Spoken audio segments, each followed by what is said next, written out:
মৰমৰ ছাত্ৰ-ছাত্ৰীসকল capsule coaching centre YouTube চেনেললৈ আপোনালোকক আজি পুনৰবাৰ স্বাগতম। আজি আপোনালোকৰ বাবে ষষ্ঠ শ্ৰেণীৰ সমাজ বিজ্ঞানৰ পাঠ 14ৰ স্থানীয় স্বায়ত্ত শাসন ব্যৱস্থা নামৰ পাঠৰ সকলো পাঠভিত্তিক প্ৰশ্ন উত্তৰ লগতে পৰীক্ষাত আহিবলগীয়া গুৰুত্বপূৰ্ণ প্ৰশ্ন উত্তৰসমূহ অতি চুটি আৰু সহজ ভাষাত আলোচনা কৰিম। তো ছাত্ৰ-ছাত্ৰীসকল তোমালোকে ভিডিঅটো স্কিপ নকৰাকৈ লাষ্টলৈকে চাই থাকিবা। তো অনুশীলনীত 1 নম্বৰত দিয়া আছে তলৰ প্ৰশ্নবোৰৰ উত্তৰ দিয়া। ইয়াৰ ক নম্বৰ কোৱেশ্চনত কি কৈছে, ভাৰতৰ শাসন ব্যৱস্থাক কেইটা স্তৰত ভগাব পাৰি? তো ইয়াৰ উত্তৰত তোমালোকে লিখিবা ভাৰতৰ শাসন ব্যৱস্থাক তিনিটা স্তৰত ভগাব পাৰি, যেনে কেন্দ্ৰীয়, ৰাজ্যিক আৰু স্থানীয় স্তৰ। এই তিনিটা কি কি? কেন্দ্ৰীয়, ৰাজ্যিক আৰু স্থানীয় স্তৰ। তাৰ পিছত কোৱেশ্চন খ দিয়া আছে স্থানীয় স্বায়ত্ত শাসন মানে কি?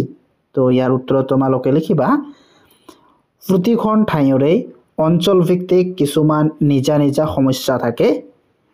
এইবোৰ স্থানীয়ভাৱে সমাধান কৰিবৰ বাবে যি বিশেষ ধৰণৰ শাসন ব্যৱস্থা থাকে তাকেই স্থানীয় স্বায়ত্ত শাসন বা লোকাল সেলফ গভৰ্নমেণ্ট ব্যৱস্থা বুলি কোৱা হয়।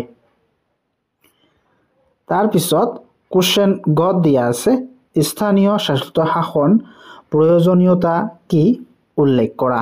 তো ইয়াৰ উত্তৰত তোমালোকে লিখিবা স্থানীয় স্বায়ত্ত শাসন প্ৰয়োজনীয়তাসমূহ হ'ল 1. স্থানীয় সমস্যাবোৰ তৎপৰভাৱে সমাধান কৰা যায়। 2. স্থানীয় লোকৰ অংশগ্ৰহণ নিশ্চিত হয়। 3. লোকৰ সচেতনতা আৰু দায়িত্ববোধ বৃদ্ধি পায়। তাৰ পিছত 4. গাঁৱৰ ঘৰে উন্নয়ন লাভ কৰে।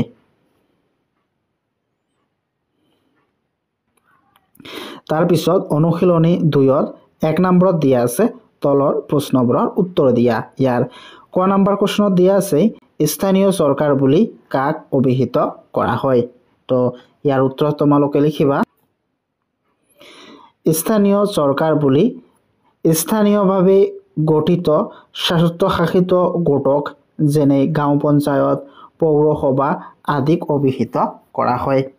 তাৰ পিছত কোৱেশ্চন খত কি কৈছে, গাঁও পঞ্চায়ত এলেকাক কেইটা ভাগত ভগোৱা হয়? তো ইয়াৰ উত্তৰত তোমালোকে লিখিবা গাঁও পঞ্চায়তত এলেকাক 10টা ভাগত ভগোৱা হয়। কিমান? 10টা ভাগত ভগোৱা হয়। তাৰ পিছত কোৱেশ্চন গত কি কৈছে, গাঁও পঞ্চায়তৰ দুটা কাৰ্য উল্লেখ কৰা। তো ইয়াৰ উত্তৰত তোমালোকে লিখিবা 1. পানীৰ যোগান আৰু নলাবোৰৰ ৰক্ষণাবেক্ষণ। তাৰ পিছত 2. পল্লী উন্নয়নমূলক কাম কাজ যেনে পথ, শৌচালয় আদি। তাৰ পিছত কোৱেশ্চন ঘত দিয়া আছে গাঁও সভাৰ বিষয়ে চমুকৈ লিখা। তো ইয়াৰ উত্তৰত তোমালোকে লিখিবা সভা গাঁও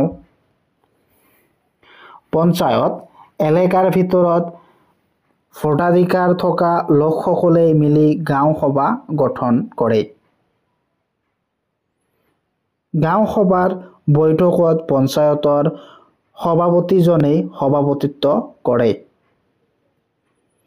এই সভাত পঞ্চায়তৰ মুঠ ভোটাৰৰ শতকৰা 10 ভাগ বা অতি কমেও 100 জন ভোটাৰ উপস্থিত থাকিব লাগে। গাঁও সভা বছৰৰ কমেও 4 বাৰ অনুষ্ঠিত হ'ব লাগে।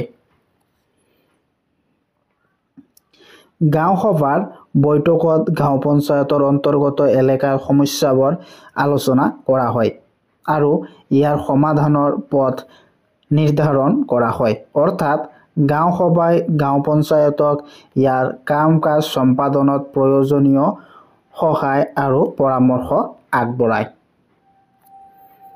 তাৰ পিছত 9 নম্বৰ কোৱেশ্চনত কি কৈছে, আঞ্চলিক পঞ্চায়তখন কেনেদৰে গঠন কৰা হয়? তো ইয়াৰ উত্তৰত তোমালোকে লিখিবা আঞ্চলিক পঞ্চায়তখন এলেকাৰ গাঁও পঞ্চায়তসমূহৰ সদস্য আৰু ভোটাৰে নিৰ্বাচিত প্ৰতিনিধি মিলাই গঠন কৰা হয়।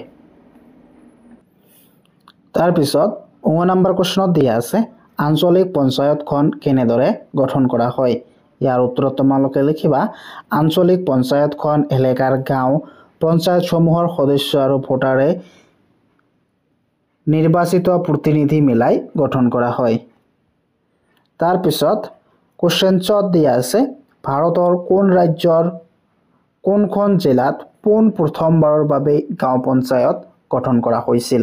তো ইয়াৰ উত্তৰত তোমালোকে লিখিবা 1959 চনৰ 2 অক্টোবৰ তাৰিখে ৰাজস্থানৰ নাগৰ জিলাৰ বাগদাৰী গাঁৱত ভাৰতৰ প্ৰথমখন গাঁও পঞ্চায়ত স্থাপিত হৈছিল। তো এইটো ভেৰি ভেৰি ইম্পৰ্টেণ্ট কোশ্চেন, এইটো তোমালোকে ভালদৰে মনত ৰাখিবা।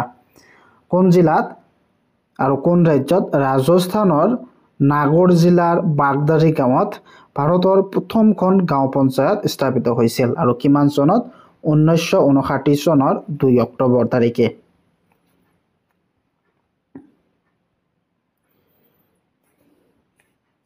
তাৰপিছত অনুশীলনী 3 1 নম্বৰত কোৱা আছে তলৰ প্ৰশ্নবোৰৰ উত্তৰ দিয়া। ইয়াৰ ক নম্বৰ কোশ্চেনটো হৈছে অসমত মুঠ কেইখন জিলা পৰিষদ আছে। তো ইয়াৰ উত্তৰত তোমালোকে লিখিবা অসমত মুঠ 26খন জিলা পৰিষদ আছে।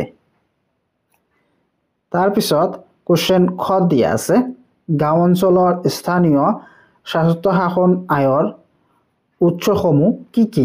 তো ইয়াৰ উত্তৰত তোমালোকে লিখিবা গাঁও অঞ্চলৰ স্থানীয় স্বায়ত্তশাসন আইনৰ মূল উৎসসমূহ হ'ল 1 হাট বজাৰৰ পৰা অহা কৰ ৰাজহ জৰিমনা আদি। 2 কেন্দ্ৰীয় আৰু ৰাজ্য চৰকাৰৰ পৰা লাভ কৰা অনুদান। 3 স্থানীয় সাংসদ আৰু বিধায়কে আগবঢ়োৱা অনুদান ইত্যাদি। তাৰপিছত কোশ্চেন গ দিয়া আছে জিলা পৰিষদ এখনৰ কাৰ্যকাল কিমান বছৰ। তো ইয়াৰ উত্তৰত তোমালোকে লিখিবা জিলা পৰিষদ এখনৰ কাৰ্যকাল 5 বছৰ। তাৰপিছত কোশ্চেন ঘ দিয়া আছে নগৰ অঞ্চলত কি কি স্বায়ত্তশাসন ব্যৱস্থা দেখা যায়। তো ইয়াৰ উত্তৰত তোমালোকে লিখিবা নগৰ অঞ্চলত নগৰ সমিতি পৌৰসভা পৌৰ নিগম আদি ব্যৱস্থা দেখা যায়। নগৰ সমিতি পৌৰসভা আৰু পৌৰ নিগম এই তিনিটা ব্যৱস্থা দেখা যায় নগৰ অঞ্চলত। তাৰপিছত 5 নম্বৰ কোশ্চনত দিয়া আছে ৱাৰ্ড বুলিলে কি বুজা। ৱাৰ্ড বুলিলে কি বুজা। ইয়াৰ উত্তৰত তোমালোকে লিখিবা ৱাৰ্ড বুলিলে নগৰৰ ভিতৰত থকা এখন অংশ যাৰ পৰা এটা প্ৰতিনিধি নিৰ্বাচিত হয় তাকে বুজায়। তাৰপিছত 2 নম্বৰ কোশ্চনত দিয়া আছে কোনো এটা অঞ্চল নগৰ হিচাপে পৰিগণিত হ'বলৈ কি কি বৈশিষ্ট্য থকাটো দৰকাৰ। তো ইয়াৰ উত্তৰত তোমালোকে লিখিবা 1 জনসংখ্যা অধিক হ'ব লাগে কমেও 20,000।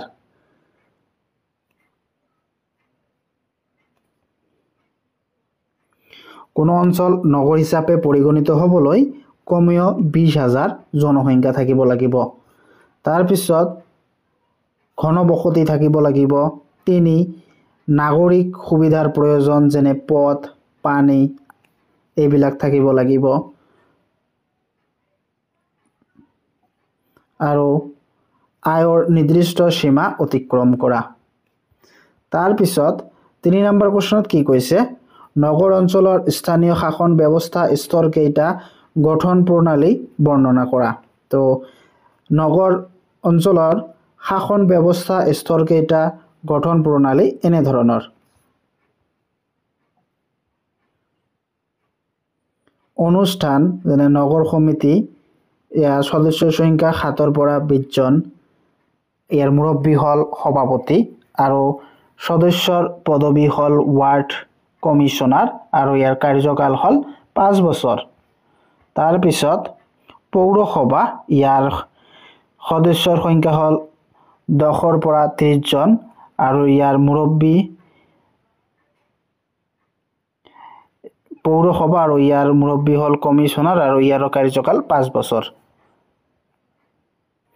তাৰপিছত পৌৰ নিগম ইয়াৰ সৰ্বাধিক 60 জন থাকে। তাৰপিছত ইয়াৰ মুৰব্বী হ'ল মেয়ৰ আৰু এইটো কোনে চলায় কমিশনাৰে চলায় কাউন্সিলাৰ আৰু ইয়াৰ কাৰ্যকাল হ'ল 5 বছৰ তাৰ পিছত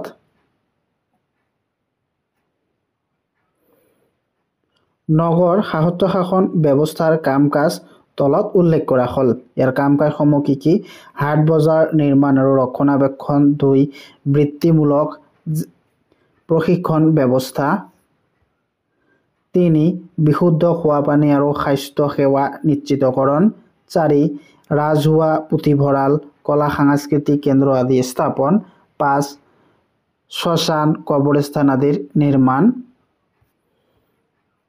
6 উদ্যান খেলপথাৰ আমোদ প্ৰমোদ গৃহ নিৰ্মাণ 7 অনাথ শিশুসকলৰ আশ্ৰয় গৃহ স্থাপন আৰু ৰক্ষণাবেক্ষণ তাৰপিছত 8 গাড়ী মটৰ ৰিক্সা অটো ৰিক্সা আদি ৰখা ঠাইৰ ব্যৱস্থা 9 ৰাস্তা ঘাটৰ নামকৰণ পথত বিজুলী বাতিৰ ব্যৱস্থা